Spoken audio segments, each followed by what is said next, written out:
Assalamualaikum. Selamat berjumpa kembali. Kali ini kita berbagi cerita serem. Di sebuah desa kecil bernama Sukamukti, ada jalan setapak yang jarang dilewati orang. Warga menyebutnya lorong sunyi, karena setiap kali lewat sana, suara langkah seakan menghilang, digantikan oleh bisikan aneh yang datang entah dari mana. Dulu, lorong itu ramai dilewati orang menuju ladang.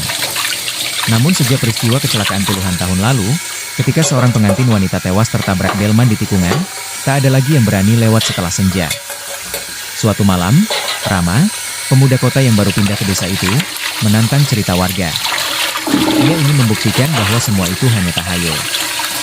Dengan senter di tangan, ia melangkah ke dalam lorong sekitar pukul 11 malam. Awalnya hanya sunyi. Tapi semakin jauh ia berjalan, udara terasa dingin. Daun-daun bergetar meski tak ada angin. Lalu, samar-samar terdengar suara lonceng kecil, seperti lonceng yang biasa dipasang di delman. Senter Rama mulai redup. Dari ujung lorong, tampak sosok wanita mengenakan gaun pengantin putih lusuh, wajahnya tertutup cadar yang basah darah. Rama gemetar, tapi kakinya tak bisa digerakkan. Sosok itu berjalan mendekat sambil berbisik pelan. "Kau yang menabrakku dulu."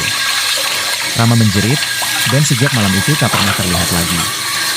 Hanya senter miliknya yang ditemukan warga di tengah lorong, masih menyala lemah dengan bercak lumpur merah di gagangnya.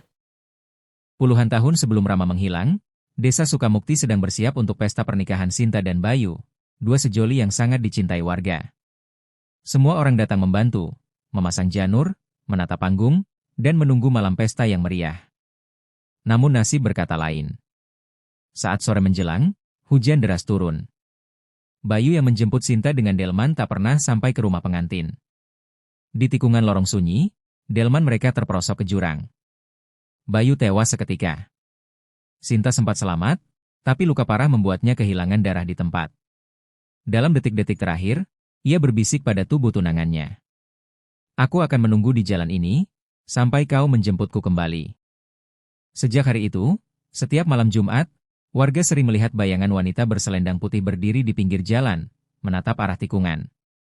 Kadang terdengar suara delman lewat, padahal jalan itu sudah lama tertutup. Warga mencoba menenangkan arwahnya dengan upacara doa dan sesajen, tapi setiap kali seseorang berani melewati lorong di malam hari, mereka selalu mendengar suara tangisan dan dentingan lonceng kecil. Setelah Rama hilang, kepala desa memerintahkan agar lorong itu ditutup dengan pagar bambu. Tapi entah kenapa, setiap pagi, pagar itu selalu ditemukan terbuka. Seolah seseorang membukanya dari dalam. Setelah hilangnya Rama, warga desa benar-benar ketakutan. Tak ada yang berani mendekati lorong itu, bahkan di siang hari. Namun Raka, adik sepupu Rama, tak bisa menerima kenyataan bahwa kakaknya hilang begitu saja tanpa jejak. Suatu sore, ia datang ke rumah kepala desa dan memohon izin untuk membuka kembali lorong sunyi.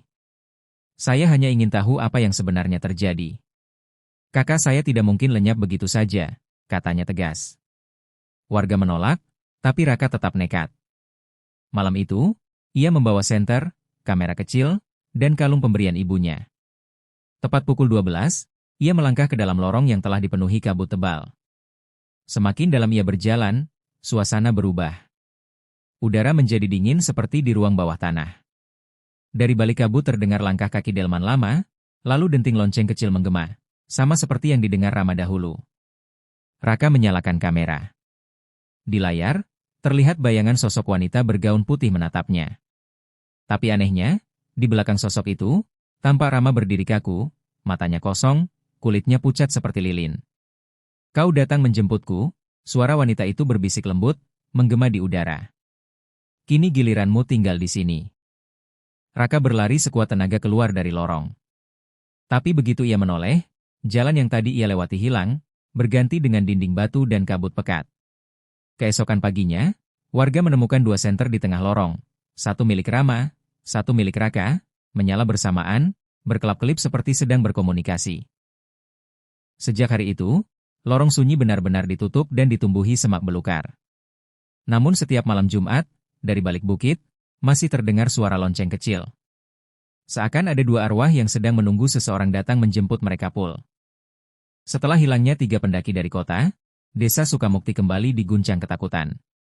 Kepala desa yang kini sudah tua, Pak Wiryo, memutuskan untuk mengakhiri kutukan itu selamanya.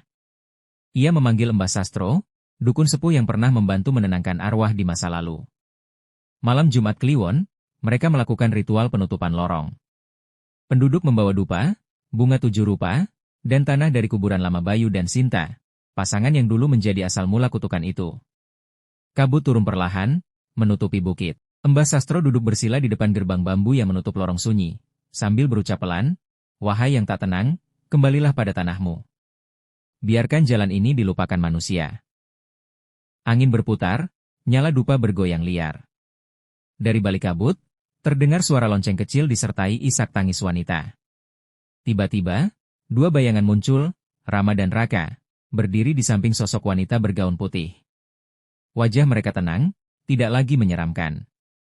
Sinta menatap Mbah Sastro, lalu berkata pelan, "Kami hanya ingin dikenang, bukan ditakuti." Setelah itu, kabut berputar cepat, lalu menghilang bersama mereka. Hening menyelimuti desa. Keesokan paginya, warga melihat lorong itu tertutup sepenuhnya oleh batu besar dan tanaman liar. Tak ada lagi jalan, seolah alam sendiri menelan tempat itu. Sejak saat itu, lorong sunyi benar-benar lenyap dari peta. Tak ada lagi suara lonceng, tak ada lagi kabut aneh. Tapi di malam-malam tertentu, warga yang tinggal paling dekat dengan Bukit Gadang masih mendengar suara samar, seperti 2 senter menyala pelan, menandakan bahwa arwah yang gelisah itu akhirnya beristirahat dengan damai. Terima kasih.